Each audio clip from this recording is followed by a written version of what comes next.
প্রথম চাকরি, একটা মায়া। তারপরে কখনো ভাবিনি যে আমি রেডিও জকি হতে পারবো। এবিসি রেডিওর কথা ধরে আপনি জয়েন করার 10 দিনের মধ্যে এতটাই অসুস্থ হ্যাঁ। হয়ে গেলেন, পরবর্তীতে 1 মাস আপনি হসপিটালে ছিলেন। হ্যাঁ, মানে আমার তখন ওই সময়টা কিরকম ছিল, এবং ওটাও খুব বাজে অবস্থা ছিল। আমার ওয়েট নেমে গেছিল 36-এ। 36 হ্যাঁ, 36 কিলো? কেজি।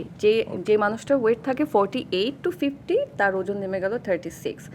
আমাকে প্রথমে ভুল চিকিৎসা করা হলো যে আমার টাইফয়েড হয়েছে, তারপরে বলা হলো নিউমোনিয়া হয়েছে। সব কিছু মিলিয়ে ওয়েট ড্রপ করতে করতে 36-এ চলে আসলো। পরে দেখা গেলো যে আসলে সমস্যাটা অন্য জায়গায়, এবং সেটার জন্য আমাকে 1 মাস হসপিটালাইজ থাকতে হলো, 6 মাস টানা একটা মেডিকেশনের উপরে থাকতে হলো। এরপর আমি যখন হসপিটালাইজ, তখন আমি ভাবছি যে আমি মাত্র চাকরিতে জয়েন করেছি। আমি প্রতিদিন আম্মুকে বলতাম, আম্মু আমার চাকরিটা চলে যাবে। থাকে না যে মাত্র একটা চাকরি হয়েছে, প্রথম চাকরি, একটা মায়া।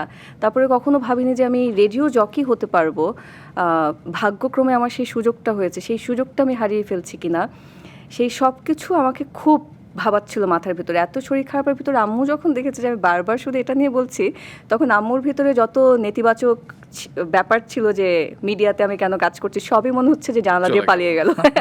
সাথে সাথে তার কাছে মনে হলো যে না, এই জায়গাটা ওর অনেক বেশি ভালোবাসার জায়গা, এটা ওকে উৎসাহ দিচ্ছে বেঁচে থাকতে, তার মানে এটা ও এতই বেশি ভালোবাসে। তো ওই সময়টাতে আমি খুব চিন্তা করতাম, এবং আমি কৃতজ্ঞ ওই সময়টাতে যারা এবিসি রেডিওতে ছিলেন, গোলাম ফারুক ভাই, মোর্শেদ নোমান ভাই বা প্রায় ফোন দিয়ে বলতেন, মারিয়া আপনার কিছু লাগবে কিনা, হসপিটালে কিছু লাগবে কিনা, বা আপনার ইভেন আমাকে ফিনান্সিয়াল আমার কোনো সাহায্য লাগবে কিনা, সেটাও আমাকে তারা জিজ্ঞেস করেছেন।